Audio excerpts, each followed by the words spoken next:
Compañeros, tengan todos y cada uno de ustedes muy buen día. En esta oportunidad vamos a iniciar con el curso de Química Orgánica.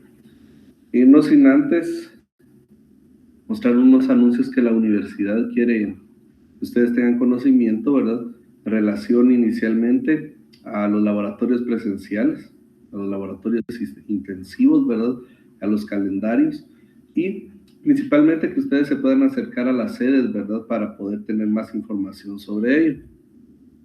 De igual forma, los procesos, ¿verdad? Para la solicitud de inscripción, la reinscripción y para los programas especiales que maneja nuestra universidad.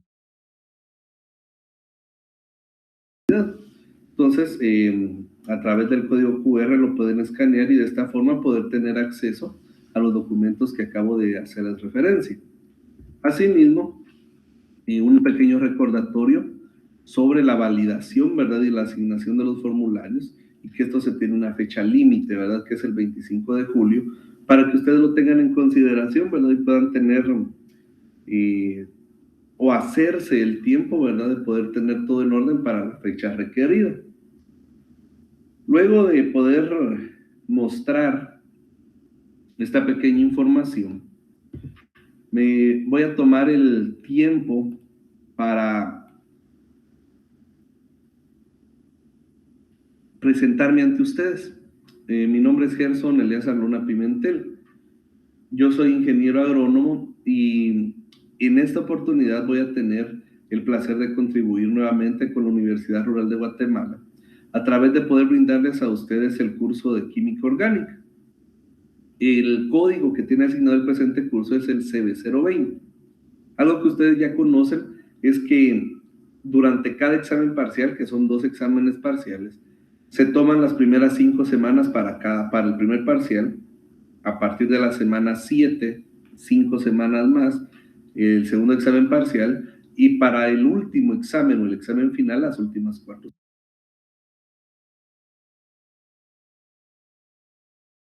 semanas. Entonces estamos iniciando esta la semana 1 y esto lo que nos indica es que esta primera semana pues iniciamos el contenido para el primer examen parcial. Algo que suele verse de otra forma es cuando nosotros hablamos de la vida, cuando hablamos de productos o de ciertos componentes que tienen vida y que no tienen vida. Solemos confundirlos y nos vamos a dar cuenta de que cuando estudiamos la química, pues ella tiene un sinnúmero de elementos que tienen vida y que no tienen vida, y que se estudian desde el punto de vista de la química. Por ello, la primera semana, el tema que se prepara es aspectos relacionados con la química del carbón. Aquí aparece un poco contradictorio, ¿verdad? Porque si hablamos de química orgánica, estamos hablando de la química del carbono y pareciera que este compuesto o este elemento no tiene vida. Bueno, entonces, ¿por qué existe una química inorgánica? Porque a grandes rasgos se entiende química orgánica, algo orgánico. Química inorgánica, algo inorgánico o inerte. Entonces nos vamos a dar cuenta cómo en esta clase cada uno de estos elementos, ciertos compuestos que tienen vida, que ayudan a la vida, los estudia la química orgánica. ¿Y por qué ciertos elementos que para nosotros son inertes, no tienen vida, y que podríamos decir que los estudia la química orgánica, la química inorgánica, perdón? Pues no es así. Como siempre, vamos a mostrar un objetivo de clase. Y el objetivo para esta semana es conocer los aspectos generales de la química orgánica como rama de la química, su importancia en los seres vivos y su proceso de hibridación. Aquí ya se complica un poco, ¿verdad? Porque hablamos de que la química orgánica es una rama de la química. ¿Y qué importancia tiene esta para los seres vivos? ¿Qué importancia tiene una química orgánica para los seres vivos? ¿Y por qué no se estudian algunos compuestos que se utilizan en la química orgánica o que nosotros suponemos de que debería estudiarse con la química orgánica, se siguen estudiando con la química inorgánica. Y vamos a ver un proceso de hibridación muy sencillo, que se da a nivel atómico y que sin este proceso, muchos de los elementos, de los compuestos que utilizamos en una forma normal y que dan origen o sustento a la vida no se pudieran realizar. Iniciemos mostrando algo muy sencillo, algo que todos conocen. Iniciemos mostrando qué es la química. Vamos a encontrar un sinnúmero de conceptos, unos más sencillos, unos que nos muestran un contexto un poco más amplio, pero en una forma muy particular y muy sencilla, una ciencia, como es la biología, como es la matemática, es una ciencia que va a estudiar la composición y las propiedades de la materia y de las transformaciones que ésta experimenta sin que se alteren los elementos que la forman. Bueno, entonces, en ese contexto, a través de la química yo puedo venir y estudiar un vaso de vidrio. El vidrio va a estar formado por ciertos minerales, los va a estudiar la química. Si yo vengo y tomo ese vaso de vidrio y lo quiebro, tal vez perdí la forma del vaso, la forma física que tenía el vaso. Pero todo ese residuo que quedó después de yo destruir ese vaso sigue siendo vidrio. Tal vez ya no es vaso, ahora son pedazos de un vaso, pero esos pedazos del vaso siguen siendo vidrio. No alteré la composición, no alteré la transformación química del vaso, del vidrio. Simplemente alteré una parte física. Entonces hay diferencia. La química va a estudiar el cambio dentro de los elementos químicos, no dentro de las transformaciones físicas. El vaso tenía una forma cónica, ahora ya no lo tiene. Ese es un cambio físico. ¿El cristal sigue siendo cristal aunque ya no tenga forma de vaso? Sí. Esa es la química. Un concepto muy sencillo. Química va a estudiar los elementos químicos y las transformaciones que pueda pasar, más no los cambios físicos. ¿Qué significa? De que en algún momento, dentro de la química, vamos a tener ciertos tipos de reacciones. Agregar un colorante al vidrio, por ejemplo. Va a seguir siendo vidrio, pero con un agregado de un color químico. Entonces, ¿qué significa? De que ahí ya tenemos nuevamente un cambio químico. El cambio físico se refiere a la pérdida de la estructura, por así decirlo. Bueno, vamos a continuar. Y si vemos, podemos tener una división de la química, y a esto me refería. Desde principios de los siglos XVIII y XIX, la química se divide en dos grandes ramas: química orgánica y química inorgánica. Algo muy sencillo, no vamos a ahondar en otros tipos de química. La química orgánica es una rama de la química en la que se estudian los compuestos del carbono. Por ahí ya nos va dando luces a qué se refiere. Y sus reacciones. Entonces, química orgánica, carbono. Ese es el concepto principal. Ha afectado profundamente la vida desde el siglo XX, perfeccionando materiales naturales y sintetizando sustancias naturales y artificiales, que a su vez aumentan el bienestar y la calidad de la vida humana. ¿Qué significa esto? Nos dice que podemos tener sustancias naturales y artificiales. Sustancias con vida y sustancias sin vida, estudiadas desde la química orgánica. Mientras que la química inorgánica dice que normalmente se asocia a las sustancias inertes. Comprendía al resto de la química distinta a la química relacionada a los seres vivos. Entonces, anteriormente, las ramas de la química podíamos dividirlas en química inorgánica, lo que no tiene vida, y bioquímica, que estudiaba los seres vivos.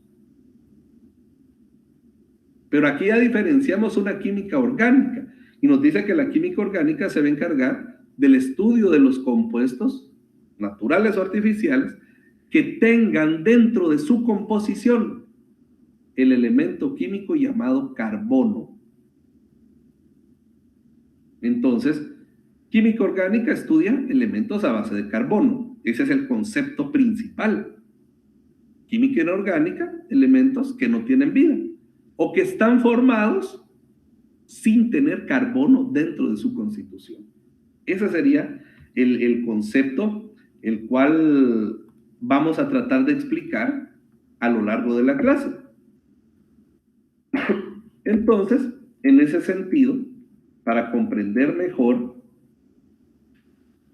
podemos decir de que a la química orgánica se le llama química del carbono, porque va a estudiar a todos los elementos y todos los compuestos químicos que tienen carbono dentro de su constitución.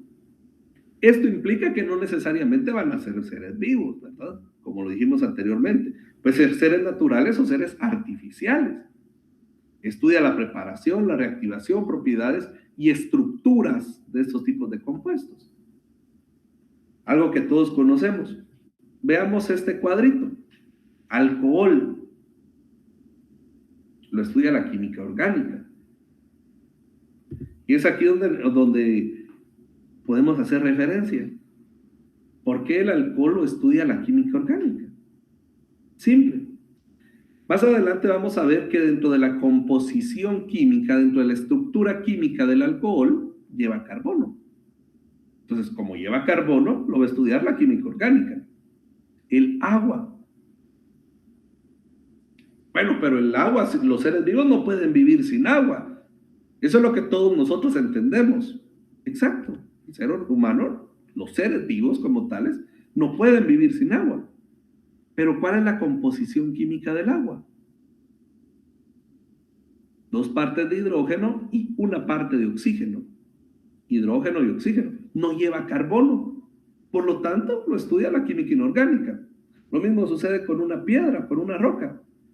Puede ser un silicato, puede ser una roca ígnea, una metamórfica, una sedimentaria, puede ser un trozo de cuarzo, cualquier tipo de mineral, no lleva carbono, a excepción del diamante, ¿verdad? Que lo vamos a ver un poco más adelante, es inorgánico. Un ordenador, una computadora, no tiene vida, es inorgánico. No lleva carbono dentro de su composición. Las personas sí. ¿En qué parte llevan carbono las personas? Carbohidratos, proteínas, lípidos, ácidos nucleicos. 4 biomoléculas de la vida. Y se llaman biomoléculas porque dentro de su composición llevan carbono. Un árbol. Bueno, pero un árbol solo tiene raíces, tallo, ramas, hojas. Bueno, ¿cuál es el primer producto de la fotosíntesis? Si se recuerdan, el árbol para realizar fotosíntesis toma dióxido de carbono, toma luz, toma agua. Se da el proceso químico y se forma una glucosa, un carbohidrato. Carbohidrato, carbono hidratado, carbono. ¿Qué expulsa el árbol después de tomar el dióxido de carbono? Oxígeno, dióxido, 2 oxígenos. ¿Y el carbono qué pasa? Es el que pasa a formar parte del árbol. Entonces el árbol lo estudia la química orgánica. El papel procede de lo mismo del árbol. Carbono tomado a través de un proceso fotosintético. Entonces, si nos damos cuenta, estos procesos que incluyen carbono para dar origen a un elemento natural o artificial, si dentro de su composición lleva carbono, lo va a estudiar la química orgánica. Ese es el concepto principal. Ahora veamos, el carbono está ampliamente distribuido en la naturaleza, aunque solo constituye el 0.025% de la corteza terrestre, donde existe principalmente en forma de carbonatos. En la atmósfera, el CO2 o el dióxido de carbono es un componente importante y la principal fuente de carbono que se incorpora a la materia viva. Entonces, si nos damos cuenta, dióxido de carbono va a haber en la atmósfera, lo necesitan las plantas, como primer elemento en la cadena trófica. Recordemos, productores, consumidores y descomponedores. Productores porque fabrican su propio alimento, los árboles. ¿A partir de qué? Árboles y plantas. ¿A partir de qué? Del dióxido de carbono. Entonces, muchas veces suele satanizarse cuando nosotros hablamos del dióxido de carbono como un gas de efecto invernadero, y ciertamente lo es. Pero si se dan cuenta la importancia que tiene el dióxido de carbono, si no hubiera dióxido de carbono, no pueden tomarlo los productores. Por lo tanto, los consumidores no podrían alimentarse del primer nivel, mucho menos los descomponedores. Entonces, si nos damos cuenta, la importancia que tiene el carbono es muy grande. Y que por lo tanto, esto también ayuda a que sigamos los conceptos de que el carbono es importante en cualquiera de las formas que lo podamos obtener. Pero básicamente o principalmente, el aspecto primordial aquí es entender de que la naturaleza necesita de cualquier elemento en una mínima parte. El problema es cuando elevamos los niveles a los que los seres vivos podemos tolerar, ¿verdad? Ahí es donde ya se complica. Ahora, el carbono como elemento químico es un elemento muy versátil. Como elemento, no como compuesto. Vamos a ver las diferencias. Pero como elemento químico es muy versátil. Normalmente nosotros lo vamos a encontrar bajo la forma de una letra C. Esa letra nos va a representar el carbono. Y pareciera un poco complicada esta imagen que se mira. Colocamos 4 Cs porque básicamente identificamos de que el carbono tiene 4 enlaces o puede unirse a través de 4 enlaces diferentes. ¿Por qué? Recordemos una parte muy básica de la química, la configuración electrónica del átomo. En el centro del átomo, en el núcleo del átomo, vamos a tener neutrones y protones. Neutrones con carga neutra, protones con carga positiva, y en la parte exterior, orbitando alrededor del núcleo, vamos a tener los electrones que tienen carga negativa. Ese es un concepto muy general a nivel de la química, de la configuración electrónica. Dentro de esos niveles que vamos a tener orbitando alrededor del núcleo, vamos a tener niveles que van del 1 al 7. Pero dentro de cada nivel vamos a tener subniveles que se identifican con letras. El subnivel S acepta como máximo 2 electrones. El nivel P acepta como máximo 6 electrones. El nivel D acepta 10 electrones. Y el nivel F acepta 14 electrones como punto máximo. ¿Qué significa? Y recordemos, niveles del 1 al 7, subniveles de la S con 2 electrones, P con 6 electrones, D con 10 electrones y F con 14 electrones. Para ejemplificar esto, el carbono posee 2 niveles, es decir, 1 y 2. El 1 solo acepta 2 electrones, por lo tanto, solo vamos a tener un subnivel S. En el nivel 2 ya podemos tener nivel 2, subnivel S con 2 electrones y un nivel P que puede tener hasta 6 electrones.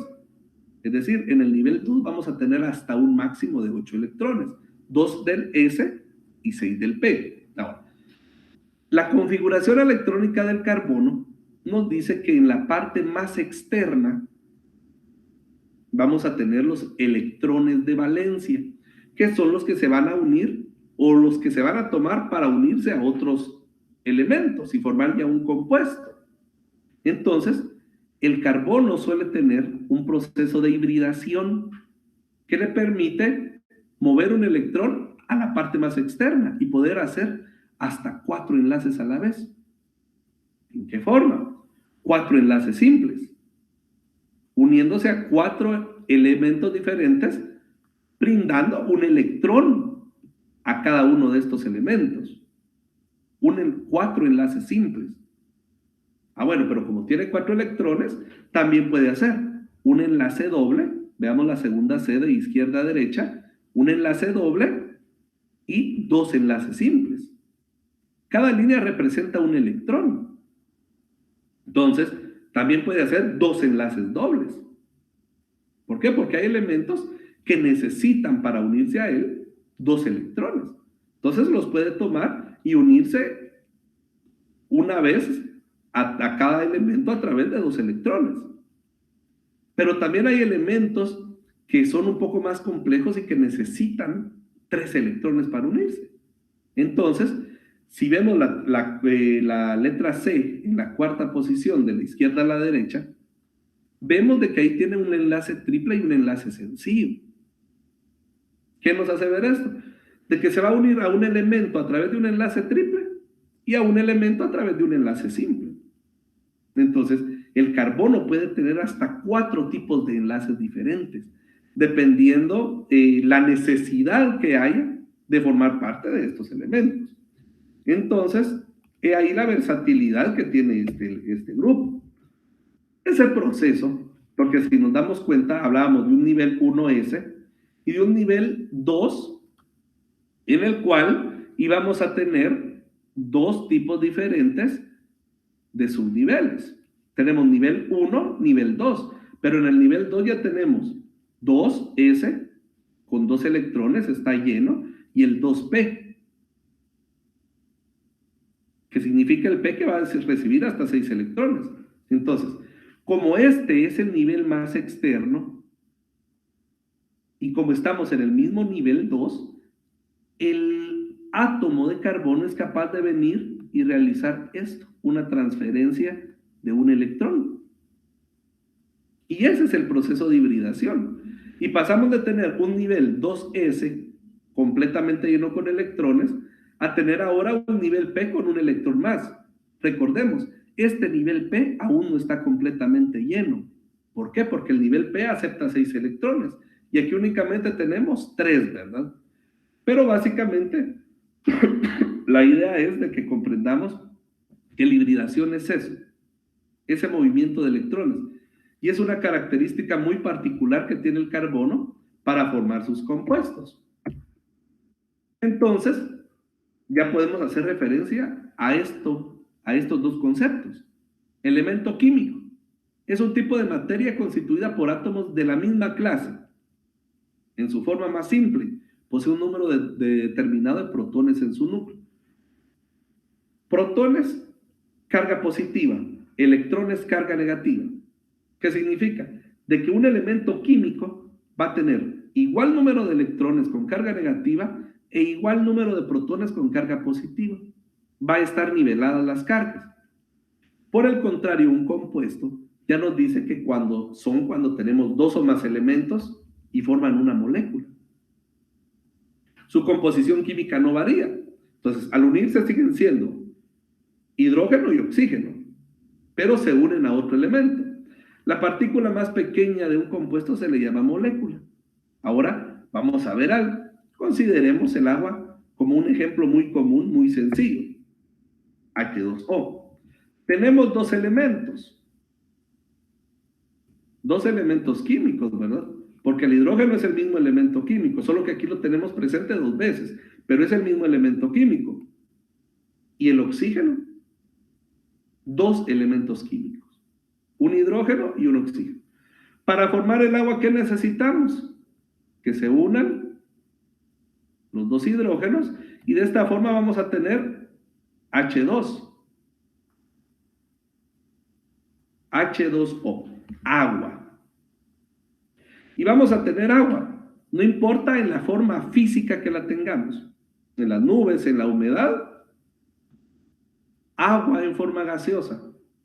¿Perdió su composición química? No, cambió su estructura física. Su estructura química sigue siendo H2O, la más común, el agua líquida.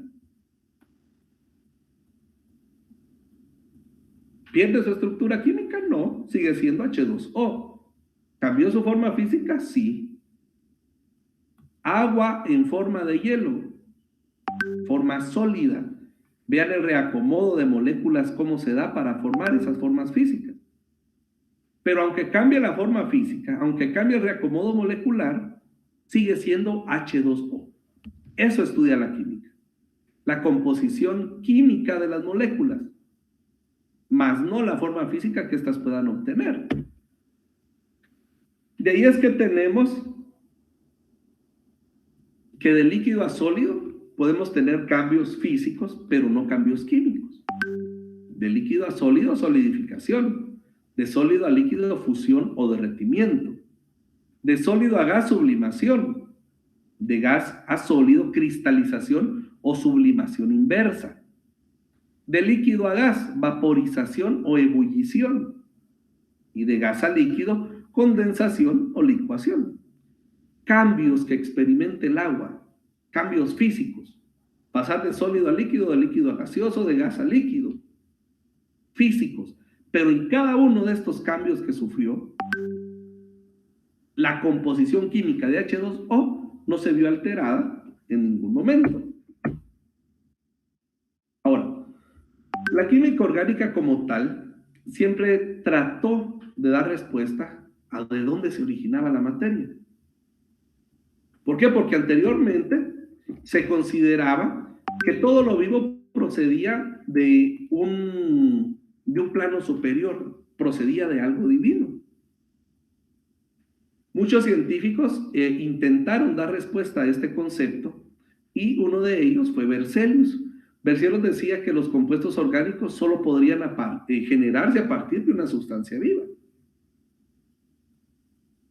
Pero también Wöhler empezó a estudiar y proponía que también a partir de algunos elementos inertes o sin vida era capaz de obtenerse compuestos orgánicos. Compuestos orgánicos no significa que van a tener vida, ¿verdad? Recordemos eso. Compuestos orgánicos significa que van a tener carbono dentro de su composición. Entonces, Wöhler, dentro de sus procesos científicos, empezó a estudiar un compuesto que se llamaba cianato de amonio. Y la idea que él tenía era que a través de eso, ellos esperaban que este proceso químico diera como origen un cianato de amonio. Aquí tenemos incluso plata, cloro, oxígeno, carbono, nitrógeno y este que sería el amonio. Algo completamente sin vida. Pero aquí tenemos carbono, ¿verdad? Esto era lo que ellos empezaban o lo que pensaban que iban a obtener. En realidad obtuvieron este que tenemos aquí abajo. Cuando veamos estas estructuras, en esta unión que nosotros tenemos aquí, nos va a representar una C o un carbono. Wöhler en realidad lo que descubrió fue la urea. Wöhler descubrió la urea. Y entonces, si se dan cuenta, sintetizada a partir de la orina, algo inerte, algo sin vida, procedente de algo que sí tenía vida. Entonces sintetizó la urea. Y si se dan cuenta, ¿qué tenemos? Nitrógenos, hidrógenos, oxígenos y el carbono. Elementos que van a estar presentes en los compuestos con vida, aun cuando eso no lo tengan, ¿verdad? Y el carbono básicamente, ¿verdad? Entonces, podemos decirlo así, que muchos descubrimientos se dieron a través de un proceso que no se tenía idea de lo que iba a pasar, de cuál iba a ser el resultado, ¿verdad? Ahora, la química orgánica es también llamada química del carbono. Estudia sustancias y compuestos de tipo orgánico. Esto quiere decir que van a tener una base combinatoria dentro de su estructura que va a estar a base de ¿qué? Carbono, hidrógeno, dependiendo del compuesto que vayan a formar, azufre y oxígeno, y algunos compuestos vivos en distintas formas de los seres vivos en nuestro planeta. ¿Qué significa? De que algunos también van a tener nitrógeno, oxígeno, pueden tener fosfatos dentro de su composición, pero los va a estudiar la química orgánica única y exclusivamente porque dentro de su composición llevan carbono. Más del 95% de las sustancias conocidas son compuestos a base de carbono. Todos los componentes necesarios para la vida tienen como estructura el carbono, ácidos nucleicos, ADN y ARN, enzimas, que son unas divisiones de las proteínas mismas, hormonas, los azúcares, los lípidos, las vitaminas y las grasas. El progreso de la química orgánica nos dejó el desarrollo de la industria farmacéutica, fibras sintéticas, fertilizantes, aceites. Entonces, si nos damos cuenta, no solo las plantas, no solo los animales, nos va a estudiar la química orgánica. Se estudia más ampliamente la química orgánica porque fertilizantes, como la urea, lleva carbono. Industria farmacéutica lleva carbono.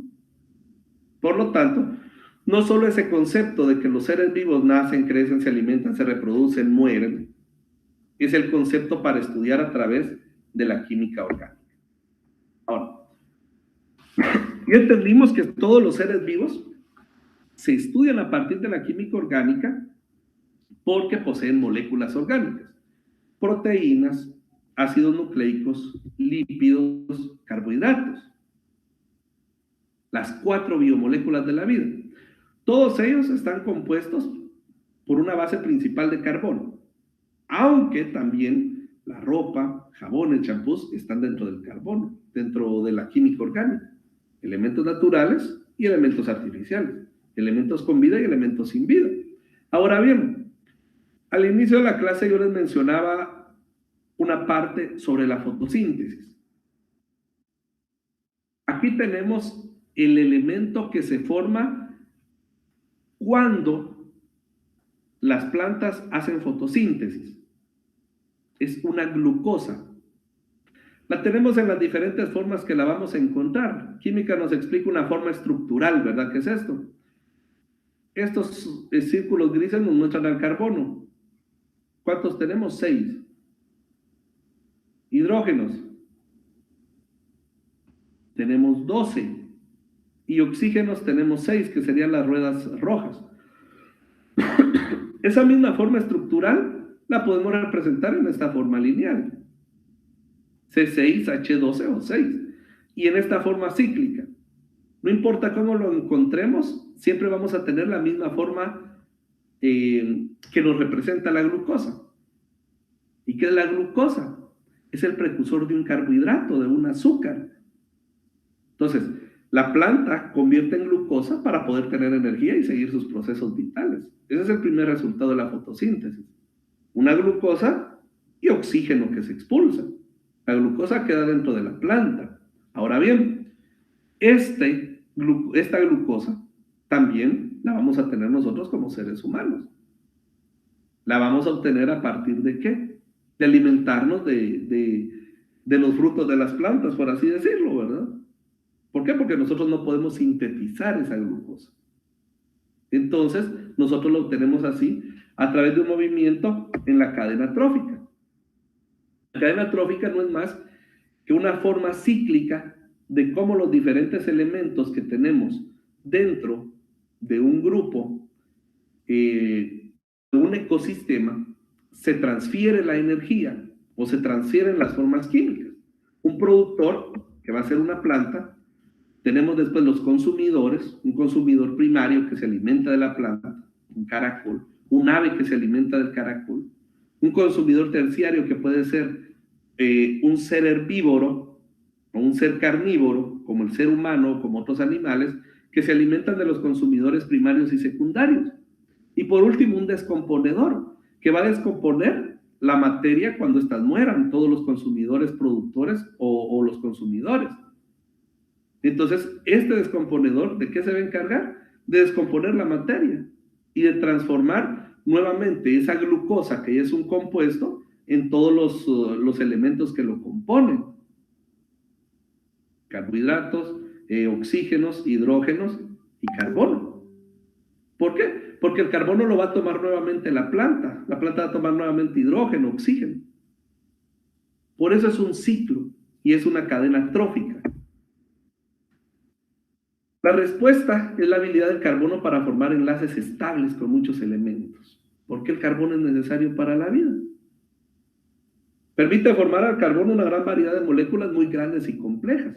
Hay casi 10 millones de compuestos a base de carbono. Sin embargo, los millones de compuestos orgánicos los podemos agrupar en solo 4 grupos principales: carbohidratos, lípidos, proteínas y ácidos nucleicos. Carbohidratos ya lo vimos: azúcares y almidones. Proveen energía para las células, guardan energía, forman estructuras corporales. Lípidos: aquí vamos a tener el grupo de las grasas y aceites. Guardan energía, forman membranas celulares, llevan mensajes. Proteínas: enzimas, anticuerpos, dan estructura a las células, dan estructuras a los cuerpos, aceleran reacciones químicas como las enzimas. Y los ácidos nucleicos, que los ácidos nucleicos básicamente son ADN y ARN, que contienen instrucciones para las proteínas, pasan instrucciones de padres a su descendencia, es decir, transfieren la información genética. Sus elementos más sencillos: monosacáridos para carbohidratos. Para los lípidos vamos a tener una base de carbohidrato, para las proteínas los aminoácidos y para los ácidos nucleicos los nucleótidos. Entonces, cuando hablamos de la química orgánica o química del carbono, ¿qué va a estudiar? Los compuestos formados por carbono. Ya vimos, a manera de resumen, que estos pueden tener un doble origen. Por lo tanto, pueden ser naturales, una planta, una rama de apio, o artificiales y sintéticos, el plástico. Aquí pareciera un poco contradictorio. El plástico, ¿qué tiene que ver el plástico? Y recordemos principalmente que el plástico, o los plásticos en sus diferentes tipos de formas que lo podamos encontrar, no me refiero solo a una botella de plástico PET, podemos tener un PVC, podemos tener polietilenos de alta densidad, polietilenos de baja densidad, podemos tener polivinilos, podemos tener incluso el duroporte, es un tipo de plástico. Llevan dentro de su composición carbono. Pareciera, como les repito, un poco contradictorio, pero recordemos, ¿de dónde proviene un plástico? El plástico es sintetizado a través de un hidrocarburo, del petróleo. Pero el petróleo, si el petróleo no tiene vida, hasta mata a los animales. Si en la televisión hemos visto cómo el petróleo causa enormes daños a los ecosistemas marinos en su mayoría. Sí. Pero cuando estudiamos cómo es que se forma el petróleo, nos damos cuenta de dónde proviene.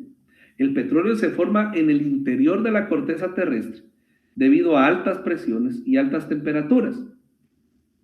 Estas altas presiones y estas altas temperaturas hicieron que hace miles de millones de años seres vivos como plantas y animales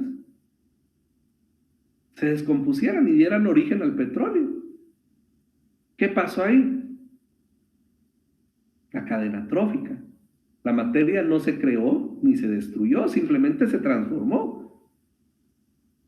La composición del petróleo va a llevar, por lo tanto, el carbono proveniente de esas plantas y esos animales que hace miles de años atrás murieron y fueron compactados y fueron trabajados por fuerzas físicas hasta convertirse en el petróleo como lo vemos actualmente. Y de ese petróleo es que se transforma nuevamente la materia a los diferentes tipos de plástico que nosotros utilizamos, los diferentes tipos de grasas, de aceites incluso. Entonces, si nos damos cuenta, el proceso a través del cual el carbono se incorpora en la vida o va a estar presente en la vida de las personas, no solo va a ser para darles vida, por así decirle, al ser vivo, va a ser también para ayudarle en ciertos aspectos de la vida cotidiana, como lo es el plástico. Ahora bien, cuando hablamos de los naturales, ya sabemos, en organismos vivientes vamos a tener en los animales o vegetales, tales como la albumina, la glucosa, la caseína, el azúcar, las grasas, aceites, almidones, celulosa, y los que resultan de la desasimilación, descomposición o fermentación de los anteriores, como la urea, ácido úrico, alcohol, la glicerina y el ácido acético. Dentro de los artificiales o sintéticos o preparados en laboratorios o industrialmente, vamos a tener por transformación y elaboración de productos naturales, como las sedas, las células materiales colorantes de los productos, de alquitrán, productos medicinales, plásticos y gasolinas. Entonces, los químicos modernos consideran elementos orgánicos a los que usualmente aparecen en este tipo de compuestos: carbonos, hidrógenos, azufres, oxígenos, nitrógenos. Son compuestos halógenos. Vamos a ver un poco más adelante a qué se refiere ese concepto. Eso no significa que en las sustancias orgánicas no tengan presencia otros elementos orgánicos y no orgánicos. Entonces, el elemento del carbono, para dar vida o para dar forma a otras partes o a otros elementos, también va a necesitar otros elementos, ¿verdad? No necesariamente el carbono va a ser el encargado de todo. Y en líneas generales, los elementos orgánicos son malos conductores de calor y de electricidad. Algunos van a ser solubles en lípidos o en grasas, ¿verdad? Como la gasolina misma. Otros van a ser solubles en agua, como una vitamina o una proteína. Y básicamente son combustibles. ¿Por qué? Porque proceden de un elemento carbono en el caso de los hidrocarburos. Compañeros, eso ha sido todo por este día. Muchas gracias por su atención.